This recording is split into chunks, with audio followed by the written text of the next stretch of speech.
Best coaches in the game, we really ain't playing. We regroup up in the Slack chat where the coaches debrief. We be piecing these puzzles, occupy the chunk of the pie. Ain't no lie when we hit the block, helmet's casket is cocked. You be seeing helmet after helmet, helmet after helmet. First place, second place, fifth place, eighth place, 12th place, 15, 16, 20. So many helmets, you got blurred vision, we got too many. Tick the check. Oh man, shit. They got us fucked up. Army, regroup. We pledge always to have that edge. We don't fire warning shots. Competition just dropped. We locked and loaded before lock. Whatever the time, yeah. Do you even correlate? Being the best requires a willingness to outwork your competition. There's always someone smarter, faster, sharper, more naturally gifted to come around.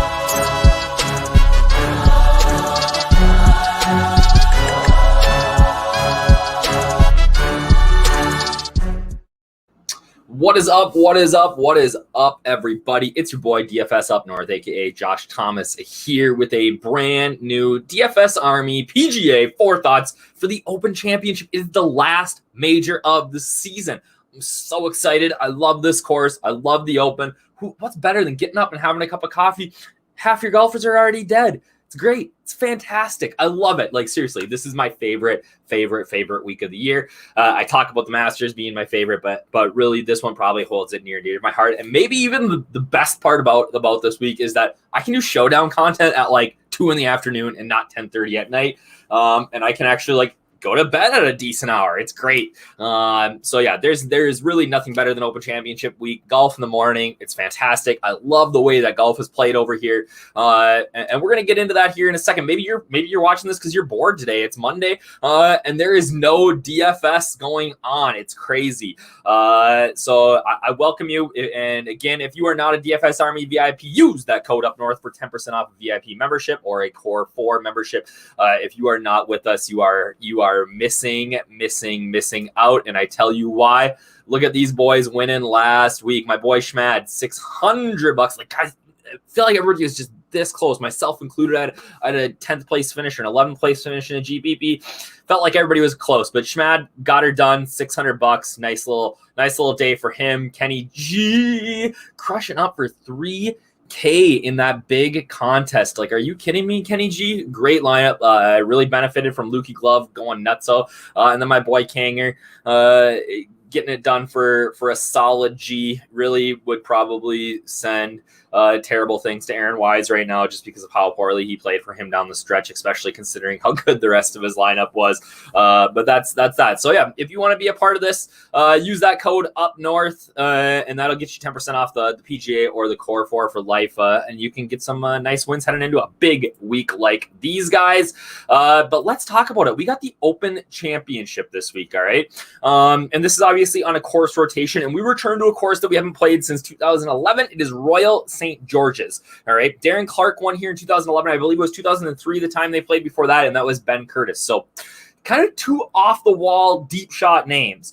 Thing about Royal St. George's is that it's a for lack of a better term, it's a golf course in the middle of a dune. All right. And if you're not familiar with a dune, dunes are big sand hills with really kind of rolling hills all throughout. So they kind of carved this golf course within to this dune. It's going to play at about 7,189 yards. That's not very short. That's not very long. But contrary to what you may think, it's going to be very, very hard for guys to overpower this course. All right. Because the rough is, according to Richard Bland today on Twitter, the thickest he's ever seen it at an Open Championship. They've had a lot of rain, but the weather forecast now looks that it's going to dry out for the rest of this week. And what's going to happen is because of the rough and the way that these fairways are situated through these dunes, if you hit it too far here, you are going to be it's going to roll through the fairway and into the rough, and that is going to be bringing in bogey or double bogey into play. And even if you do hit it into the fairways, they are very bumpy. They're tilted. There's not going to be any sort of flat lies that guys are going to hit anywhere. All right. Even in the middle of the fairway, you are going to get some tough lies. The ball is going to be 3 inches below your feet, or it's going to be 3 inches above pretty much everywhere. So how guys adjust to that is going to be huge this week. There's quite a bit of undulations in these greens. There's some very, very big greens, and there's some very, very small greens, but almost all of the greens have aprons, which means like the front part and the back part of their greens that have been really shaved down out to like 50 or 60 yards. And that's going to make any ball that comes in, it's very firm. It's going to be hard for you to hold greens. I think that especially this course dries out this week, you're going to see where you're going to play 18 holes and a guy could hit 18 greens on the fly and not landed on any single one of them. And that's kind of what I love about the British Open, right? That you got to play the ball on the ground. So you got to look to maybe land this ball 50 yards short of the green and let it run up to leave it on the green. And if you don't, you better have some really, really strong around the green game. All right. And that's typically always sort of a skill set here that you want, but it's maybe even more important this week. The bunkers, you want to avoid at all costs. If you end up in one of these bunkers, you are bringing in double bogey every single time. Doesn't matter if it's a fairway bunker or around the greens. It is very, very difficult to play out of these bunkers. Guys have lost the championship at this course. Tom Kite went bunker to bunker on the 17th hole here to lose the claret jug. It's difficult. All right. That's the thing. This course is like, it is going to play difficult. If you like bogeys, this is your week. And personally, for me, I like that kind of golf course. What we've done the last 3 weeks with 20, 25 under whatever it was under par the last couple of weeks. This is fun. I really like this. It's par 30 or par 70, so not a ton of par 5s. It's going to play longer than what that 71-89 feels like because of the wind, but we're going to talk about that in a little bit. So like I said, this course is like, look at that picture, right? That is what this course looks like. This course is going to be a beast. Double bogey will be in play. If you are a DFS Army VIP, we have double bogey or worse percentage, which is a stat that is, I believe, one that we only have that looks at, how often you are making a double bogey or worse. That's something that we have in our RS, and that's going to be something that you want to look at this week. You want to avoid 3-putting here, but really, I don't think putting is going to be as big of a deal as sometimes it is at an Open Championship. Sometimes with these huge greens at like St. Andrews, you're talking about these 150-foot putts. I really don't think it's going to be that big of an issue this week. I think the bigger issue is going to be, again, just that tee to green game and getting it there. This course, like I said, is a monster. All right. So you gotta start to, kind of look at guys that have some course history here, which is going to be forethought number 2. All right. But yeah, it's a beast. It's going to be fun, and get ready for it. Right. But before we get to the course history here, forethought number 2, the weather is constantly changing, and it's going to be an issue, kind of. All right. Basically, when it comes to the weather at the British Open, people try to look for the smallest things to give themselves an advantage. All right. It feels like there are some things this week that we can control a little bit, or that we can figure out how to control, like that give us a little bit more of an edge. And right now, it doesn't look like the weather's one of them. And even if it does, what we found over the last 6 or 7 years of playing DFS golf at the Open Championship is that when there feels like there's a weather draw, and all of the community jumps on it like, the afternoon on Thursday looks terrible. We have to play guys that are only in the AM and only in the PM on Friday. The weather changes so quickly over there that a lot of times what everybody's touting as the weather draw for the week ends up being the exact opposite. All right. And there's a lot of money to be made, unless there's like 45-mile-an-hour winds in the afternoon and nothing in the morning. Play the best golfers. Don't eliminate half the field because it looks like the wind might be 5 miles per hour more. And even if it ends up being a slight weather draw, like let's say it's a stroke, right? Which we actually saw a couple of weeks ago. Let's say there's a stroke difference between the AM and PM waves on Thursday. At the end of the day, who gives a shit? Because likely by the time that we get to Sunday, 6 golfers are not just going to come from that AM wave to win a GPP, which is what we're here for, right? So don't unnecessarily constrain yourself because of the weather. Weather's going to be an issue, all right? And we'll get to another context in forethought number 4 that relates to the weather, but don't overthink this shit. Like, don't try to buy into something that a lot of this stuff, when we play DFS golf and you're looking into the data, you're trying to find a signal amongst the noise. All right.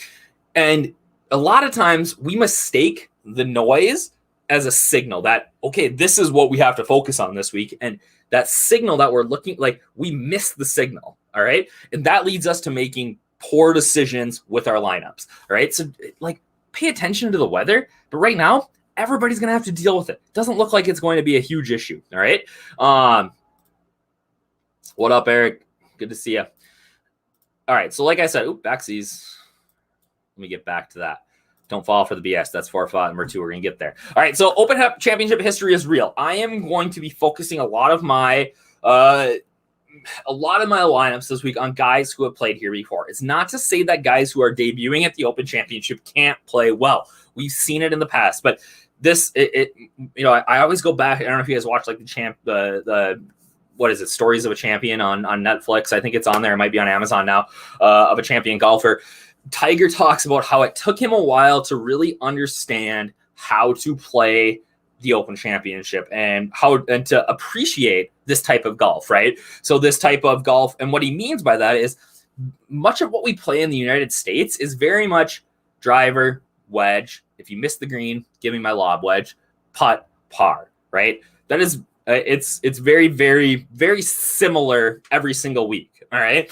And now when you come over here, you really have to think about, okay, it's not just, I gotta think about where my shot is landing and where it's going to run out to. If I hit a draw here, it's going to run out another 5 yards. If I hit a cut here, it might stop into that bank, or it might come up to this bank and then fall back.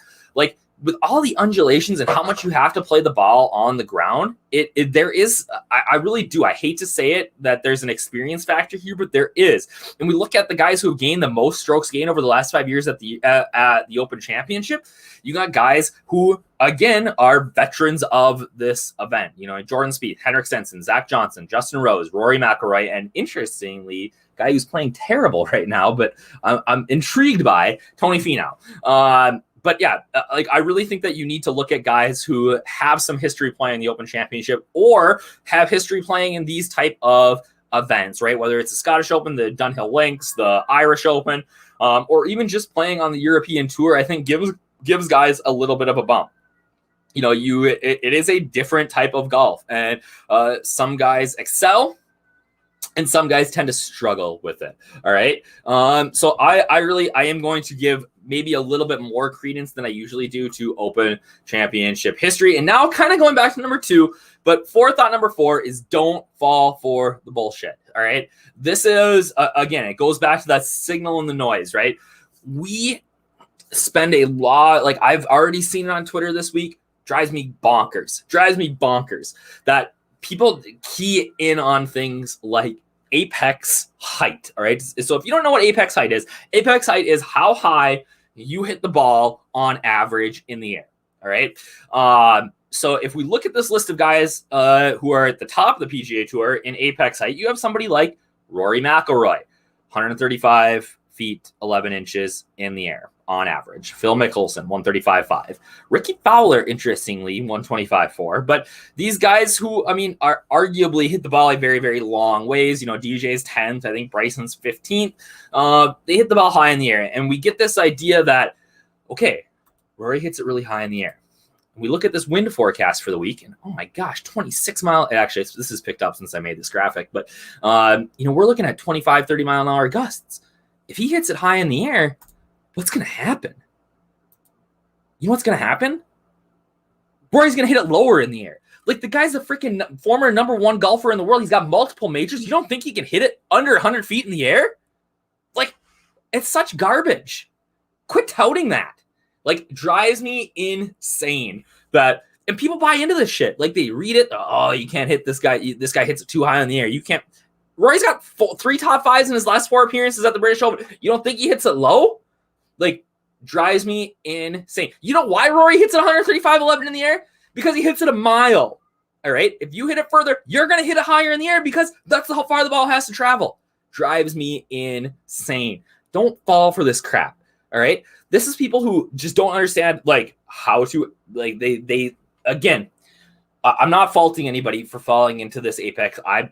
When I first started playing DFS, I started like stuff like this makes sense on the surface. All right. But once you dig in, like the idea that even like, let's say Ben On, like he's not playing this week, but Ben On, he can't hit it low. Like, get out of here with that. We just dig so far into the junk that we try to find something that like this is going to put us over the edge to win us $1 million. And the reality is that it's just bullshit. And it helps you make, or it forces you into making suboptimal or minus EV decisions with your lineup. Don't fall for the shit. Like there is just so much better. Like it doesn't change week to week. If you hit it tight and you make putts, you're going to win. All right. Don't fall into this crap. No, like he can do whatever he wants, right, Chop? Like he can do whatever he wants with the golf ball. These guys are number one in the world for a reason. Don't fall for that shit. All right. PGA Weekly, right? So I'll have all my content up hopefully by tomorrow afternoon. We got the Discord going, like the chats in there over the even just the last like 24 hours have been fantastic. Guys talking to each other about different guys. Like that's what you get when you sign up for this. But again, the monthly's fine. Sign up for the VIP. You're missing out if you don't. You get access to everything. Use that code up north, 10% off for life. Like I said, I'll have cheat sheets out. I will have another on our betting side. I'll have videos out for that on the Sharp app. If you haven't downloaded that yet, please do. And we'll be in the Discord chopping it up, talking about what's going on with this tournament. I'm super excited for it. I think Royal St. George's is going to be a fantastic test of golf. It's going to be fun to watch on TV. The views are going to be amazing. I wish I was there, but I can't be. So I'm going to be here with you trying to win you $1 million. All right, guys, we'll chat soon. Bye.